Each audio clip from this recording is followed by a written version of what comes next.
श्री दुर्गाय नमः। श्री दुर्गा सप्तशती, पहला अध्याय। मेधा ऋषि का राजा सुरथ और समाधि को भगवती की महिमा बताते हुए मधु कैटव वध का प्रसंग सुनाना। विनियोग। ओम। प्रथम चरित्र के ब्रह्मा ऋषि, महाकाली देवता, गायत्री छंद, नंदा शक्ति, रक्त तंतिका बीज, अग्नि तत्व और ऋग्वेद स्वरूप है। श्री महाकाली देवता की प्रसन्नता के लिए प्रथम चरित्र के जप में विनियोग किया जाता है। ध्यान। भगवान विष्णु के सो जाने पर मधु और कैटव को मारने के लिए कमल जन्मा ब्रह्मा जी ने जिनका स्तवन किया था, उन महाकाली देवी का मैं सेवन करता हूँ। वे अपने 10 हाथों में खड्ग, चक्र, गदा, वाण, धनुष, परिध, शूल, भुसंडी, मस्तक और शंख धारण करती हैं। उनके 3 नेत्र हैं। वे समस्त अंगों में दिव्य आभूषणों से विभूषित है। उनके शरीर की कांति नीलमणि के समान है तथा वे 10 मुख और 10 पैरों से युक्त है। ओम। चंडी देवी को नमस्कार है। मार्कंड जी बोले, सूर्य के पुत्र सार्वनी जो 8वें मनु कहे जाते हैं, उनकी उत्पत्ति की कथा विस्तार पूर्वक कहता हूँ, सुनो। सूर्य कुमार महाभाग सार्वनी भगवती महामाया के अनुग्रह से जिस प्रकार मनवंतर के स्वामी हुए, वही प्रसंग सुनाता हूँ। पूर्व काल की बात है। स्वरोचिस मनवंतर में सुरत नाम के एक राजा थे, जो चैत्र वंश में उत्पन्न हुए थे। उनका समस्त भूमंडल पर अधिकार था। वे प्रजा का अपने ओर से पुत्रों के भांति धर्म पूर्वक पालन करते थे। तो भी उस समय कोला विध्वंसी नाम के क्षत्रिय उनके शत्रु हो गए। राजा सुरथ की दंड नीति बड़ी प्रबल थी। उनका शत्रुओं के साथ संग्राम हुआ। यद्यपि कोला विध्वंसी संख्या में कम थे, तो भी राजा सुरथ युद्ध में उनसे परास्त हो गए। तब वे युद्ध भूमि से अपने नगर को लौट आए और केवल अपने देश के राजा होकर रहने लगे। समुची पृथ्वी से अब उनका अधिकार जाता रहा, किंतु वहां भी उन प्रबल शत्रुओं ने उस समय महाभाग राजा सुरथ पर आक्रमण कर दिया।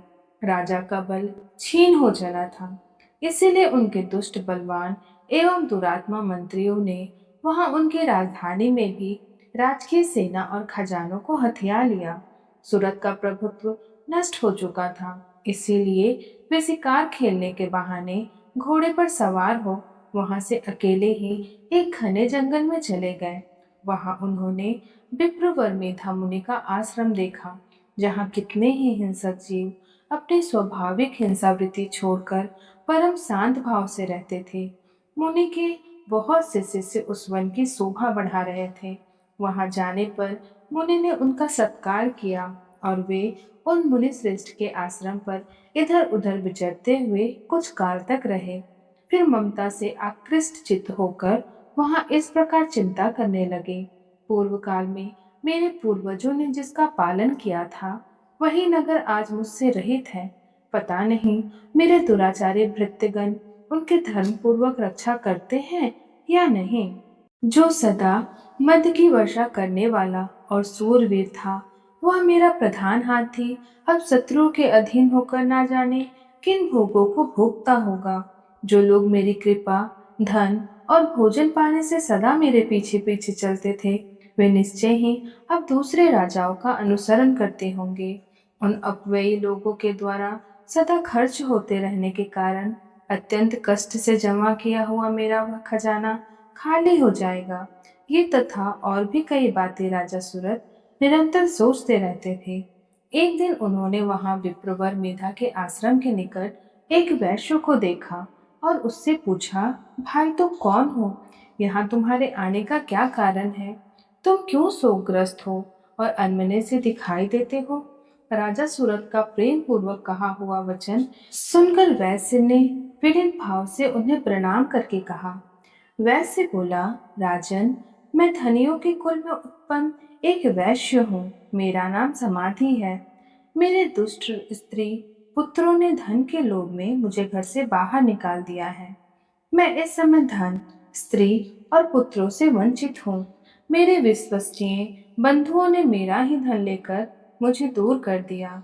इसीलिए दुखी होकर मैं वन में चला आया और यहाँ रहकर मैं इस बात को नहीं जानता कि मेरे पुत्रों की, स्त्री की और स्वजनों की कुशल हैं या नहीं।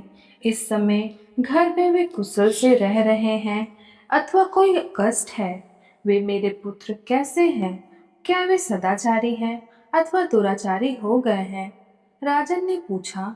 जिन लोभी स्त्री पुत्र आदि ने धन के कारण तुम्हें घर से निकाल दिया, उनके प्रति तुम्हारे चित्त में इतना स्नेह का बंधन क्यों है?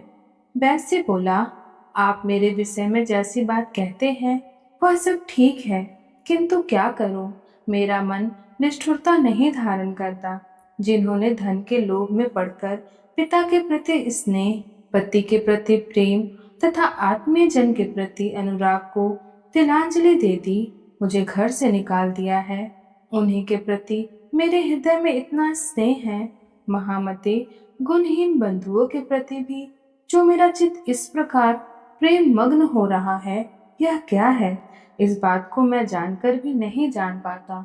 उनके लिए मैं लंबी सांसें ले रहा हूँ और मेरा हृदय अत्यंत दुखित हो रहा है। उन लोगों में प्रेम का सर्वथा अभाव है, तो भी उनके प्रति जो मेरा मन निष्ठुर नहीं हो पाता, इसके लिए क्या करूं?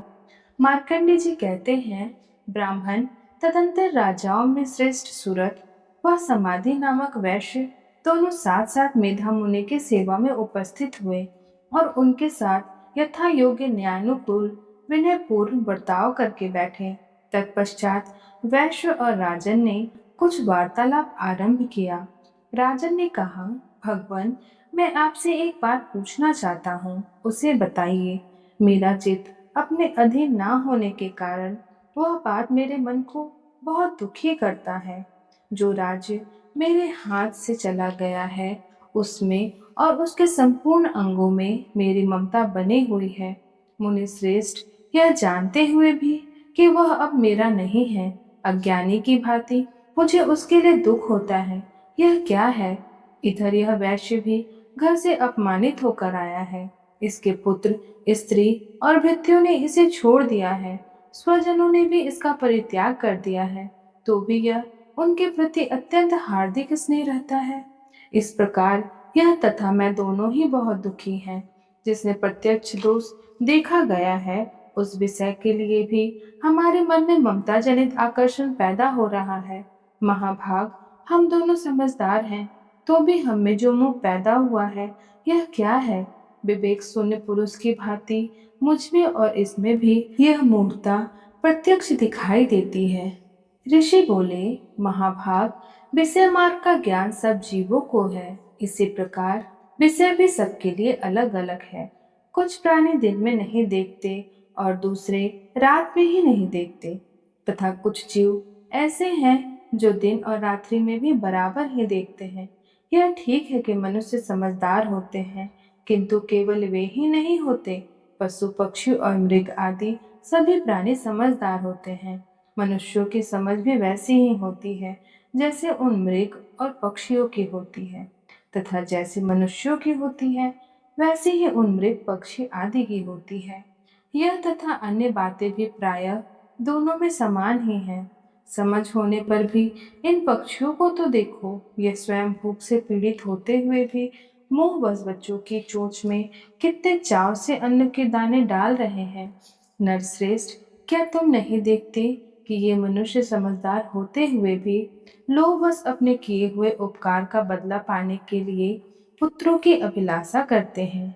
यद्यपि उन सब में समझ की कमी नहीं है, तथापि वे संसार की स्थिति, जन्म मरण की परंपरा बनाए रखने वाले भगवती महामाया के प्रभाव द्वारा ममतामय भंवर से युक्त मोह के गहरे गर्त में गिराए गए हैं।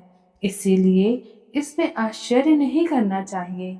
जगदीश्वर भगवान विष्णु की योग निद्रा रूपा जो भगवती महामाया है, उन्हीं से यह जगत मोहित हो रहा है। वे भगवती महामाया देवी ज्ञानियों के भी चित्त को बलपूर्वक खींचकर मुंह में डाल देती है।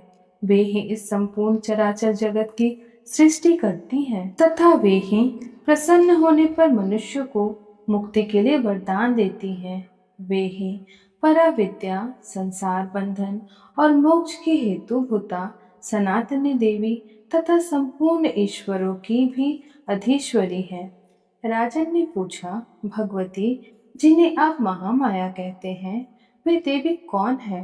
ब्राह्मण, उनका अभिप्राय कैसे हुआ है तथा उनके चरित्र कौन कौन है? ब्रह्मवेताओं में श्रेष्ठ महर्षि उन देवी का जैसा प्रभाव हो, जैसा स्वरूप हो और जिस प्रकार प्रादुर्भाव हुआ हो, वह सब मैं आपके मुख से सुनना चाहता हूँ। ऋषि बोले, राजन, वास्तव में तो वे देवी नित्य स्वरूपा ही है। संपूर्ण जगत उन्हीं का रूप है तथा उन्होंने समस्त विश्व को व्याप्त कर रखा है। तथापि उनका प्रकट्य अनेक प्रकार से होता है, वह मुझसे सुनो। यद्यपि वे नित्य और अजन्मा है, तथापि जब देवताओं का कार्य सिद्ध करने के लिए प्रकट होती हैं, उस समय लोक में उत्पन्न हुई कहलाती हैं। कल्प के अंत में जब संपूर्ण जगत एकार वर्ण में निमग्न हो रहा था और सबके प्रभु भगवान विष्णु शेषनाग के सैया बिछाकर योग निद्रा का आश्रय ले सो रहे थे, उस समय उनके कानों के मैल से दो भयंकर असुर उत्पन्न हुए, जो मधु और कैटव के नाम से विख्यात थे। वे दोनों ब्रह्मा जी का वध करने को तैयार हो गए। भगवान विष्णु के नाभि कमल में विराजमान प्रजापति ब्रह्मा जी ने जब उन दोनों भयानक असुरों को अपने पास आया और भगवान को सोया हुआ देखा, तब एकाग्रचित होकर उन्होंने भगवान विष्णु को जगाने के लिए उनको नेत्रों में निवास करने वाली योग निद्रा का स्तवन आरंभ किया, जो इस विश्व की अधीश्वरी, जगत को धारण करने वाली, संसार का पालन और संहार करने वाली तथा तेज स्वरूप भगवान विष्णु की अनुपम शक्ति है। उन्हें भगवती निद्रा देवी की भगवान ब्रह्मा स्तुति करने लगे। ब्रह्मा जी ने कहा, देवी, तुम ही स्वाहा, तुम ही स्वधा और तुम ही वस्त्रकार हो। स्वर भी तुम्हारे ही स्वरूप है। तुम ही जीवन दायिनी सुधा हो। नित्य अक्षर प्रणव में आकार, उकार, मकार, इन तीनों मात्राओं के रूप में तुम्हें स्थित हो तथा इन तीन मात्राओं के अतिरिक्त जो बिंदु रूपा नित्य अर्ध मात्रा है, जिसका विशेष रूप से उच्चारण नहीं किया जा सकता, वह भी तुम ही हो। देवी, तुम ही संध्या, सावित्री तथा परम जननी हो।